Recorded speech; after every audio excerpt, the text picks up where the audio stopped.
Buonasera e ben ritrovati con l'informazione flash di New Sicilia, i principali titoli del pomeriggio. Apriamo dalla cronaca. Un uomo, Giacomo Margarini, è stato trovato morto a Sferracavallo, borgata marinara di Palermo. Il corpo era in una stradina interna di un complesso residenziale. Secondo una prima ricostruzione, il decesso potrebbe essere avvenuto al termine di una lite con il cognato. La discussione sarebbe degenerata in una colluttazione. L'uomo sarebbe rimasto schiacciato dal parente, riportando lesioni fatali. Indagano i carabinieri.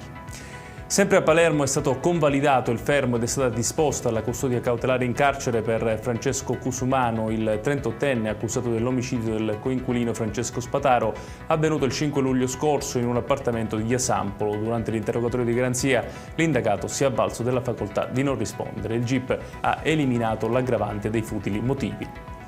A Porto Palo di Capopassero, sopralluogo del presidente della regione Renato Schifani, al porto peschereccio danneggiato dal ciclone Harry, i lavori finanziati dalla regione per oltre 1,7 milioni di euro sono stati ultimati in anticipo e il porto tornerà pienamente fruibile entro luglio dopo prove e collaudi.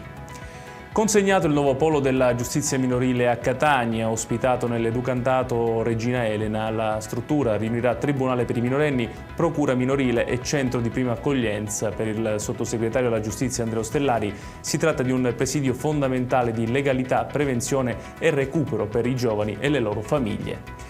E chiudiamo con il calcio. È stato presentato il nuovo direttore sportivo del Catania Football Club, Fortunato Varrà.